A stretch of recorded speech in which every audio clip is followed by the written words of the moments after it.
آج کی ویڈیو آپ کے لیے بہت فائدہ مند ہے۔ اگر آپ آخر تک دیکھیں گے تو ضرور آپ کو فائدہ ہوگا۔ نواسہ مفتی اعظم پیر طریقت حضور جمال ملت دامت برکاتہم العالیہ کے ساتھ سفر کے دوران بہت سی ایسی باتیں ہوتی ہیں جو آپ کے لیے فائدہ مند ہوتی ہے۔ حضور جمال ملت کی خدمات سفر کے دوران بے شمار ہوتی ہے۔ مدارس کی افتتاح کے ساتھ ساتھ علماء دوستی، مشائخ صوفیہ اور خانقاہوں کے سجادہ نشین کے ساتھ ملاقات، ان کی عیادت اور بے شمار دینی خدمات جو سرکار مفتی اعظم رضی اللہ تعالیٰ عنہ اپنی حیات ظاہری میں کرتے تھے۔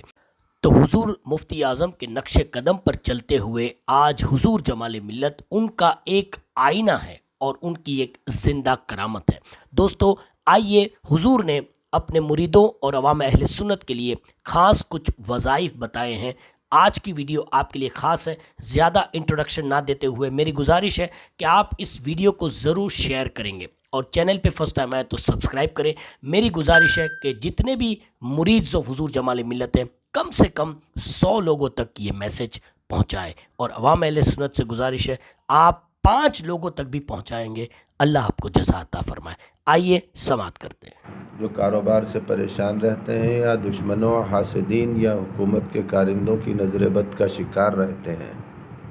اعلیٰ حضرت امام اہل سنت نے برکتوں کے لیے، رحمتوں کے لیے، حفاظت کے لیے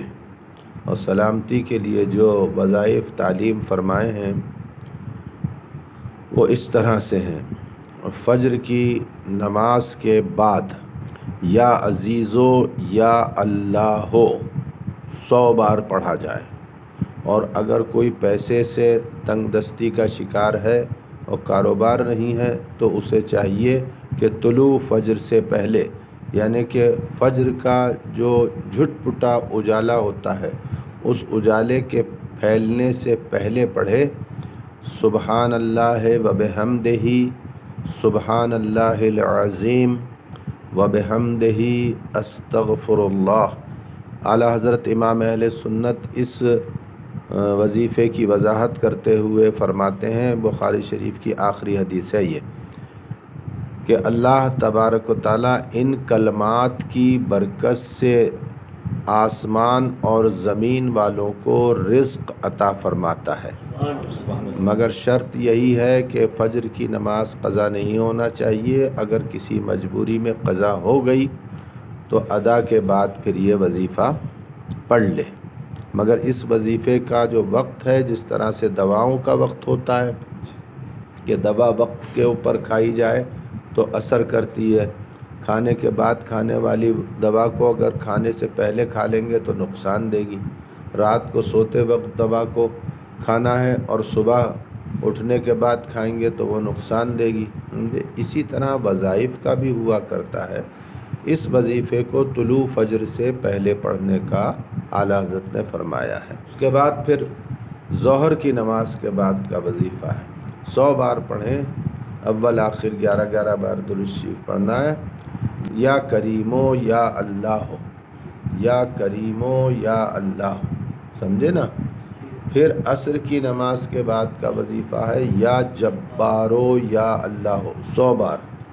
اول آخر 11 بار درود شریف۔ اس کے بعد مغرب کی نماز کا وظیفہ ہے یا ستارو یا اللہ ہو،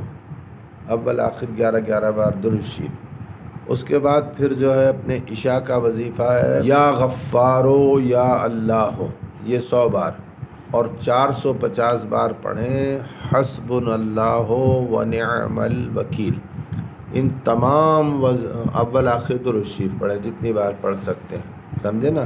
ان تمام وظائف میں 24 گھنٹے میں سے 1 گھنٹہ لگتا ہے۔ اس کے علاوہ اگر جو لوگ سیاسی لوگوں سے پریشان رہتے ہیں، حکومت کے کارندوں سے، ٹیکس والوں سے پریشان رہتے ہیں، اور بدتمیز قسم کے لوگ، غنڈے، بدماش، لچے، لفنگے، آوارہ لوگ رہتے ہیں، حاسد لوگ رہتے ہیں، تو ان کو یہ چاہیے کہ پڑھیں یا سمیعو یا بصیرو، یا سمیعو یا بصیرو، یہ اللہ کے نام ہیں، سمجھے، 100 بار، یا سمیعو یا بصیرو، یا سمیعو یا بصیرو، یا سمیعو یا بصیرو، یہ 2 نام ہیں اللہ کے، ہاں 100 بار پڑھیں، اور اس وظیفے کے بعد پڑھیں یا سلامو یا سلامو یا سلامو یا سلامو، سمجھے، 100 بار پڑھیں تو اس سے سلامتی رہے گی اور محفوظ رہیں گے، سمجھے۔ اس میں سب سے اہم وظیفہ جو ہے، جو مفتی اعظم نے اپنے قلم سے لکھ کر مجھے عطا فرمایا تھا، اور فرمایا تھا کہ یہ ولی بنانے والا وظیفہ ہے اور یہ بے شمار برکتیں اس سے نازل ہوتی ہیں، وہ وظیفہ ہے عشاء کی نماز کے بعد حسبنا اللہ و نعم الوکیل، سمجھ گئے نا، بگڑے ہوئے کام، رکے ہوئے کام، اٹکے ہوئے کام، یہ سب اس وظیفے کی برکت سے ہو جاتے ہیں۔ مگر ہمیشہ ایک بات کا خیال رکھنا چاہیے کہ اللہ کو پکارو، اللہ کا نام لو تو عبادت کی نیت سے لو، سمجھ گئے نا، باقی اللہ ہمارے دلوں کے حال جانتا ہے۔ اور کثرت کے، اور اگر یہ وظائف نہیں پڑھ سکتا ہے کوئی تو رسول اللہ کا فرمان ہے کہ تم میرے اوپر کثرت سے درود پڑھو، میں تمہاری ہر دعا کا ذمہ دار ہوں۔ بات سمجھ میں آئی نا؟ لہٰذا اور ان تمام وظائف کی اجازت جو میں نے یا سلامو اور یا سمیعو یا بصیرو یہ جو بتایا، اس کو چھوڑ کر جتنے 5 وقت کی نماز کے وظائف بتائے، ان سب وظائف کی اجازت اعلیٰ حضرت نے سلسلے کے تمام مریدوں کو دے دی، سمجھے۔ مجھے مفتی اعظم نے عطا فرمائی اور حسبنا اللہ و نعم الوکیل کی اجازت خاص کر کے عطا فرمائی، تو جو شجرے کے وظائف ہیں وہ میری طرف سے سب مریدوں کو اجازت، سمجھے۔ مزید آپ لوگوں کو میں خاص اجازت دیتا ہوں، ہاں۔ مزید طلوع فجر کے وظیفے پر حضور نے کچھ اور وضاحت پیش کی ہے، تو آپ سے گزارش ہے ایسے بہترین ویڈیوز کے لیے ہمارے چینل کو ضرور سبسکرائب کریں، ویڈیو کو لائک بھی کریں اور اپنے کمنٹس میں لکھ کے بتائیں آج کی ویڈیو آپ کو کیسی لگی، اور شیئر لازم کریں۔ آئیے کچھ گفتگو سنتے ہیں، پھر انشاءاللہ کل نئی ویڈیو کے ساتھ ملاقات ہوگی۔ تو فجر کی نماز سے پہلے کا وظیفہ ہے سبحان اللہ و بحمدہ، سبحان اللہ العظیم و بحمدہ استغفر اللہ۔ اول آخر 11 بار درود شریف، درود مفتی اعظم یا درود رضویہ یا درود غوثیہ پڑھ لیا کریں، جو چاہیں، ہاں۔ اور میں نے اس وظیفے کو خوب پڑھا ہے، اس کے بعد بیچ میں چھوڑ دیا تھا اور خیال یہ کیا تھا کہ میں دنیا حاصل کرنے کے لیے اس وظیفے کو پڑھ رہا ہوں، اللہ کا ذکر تو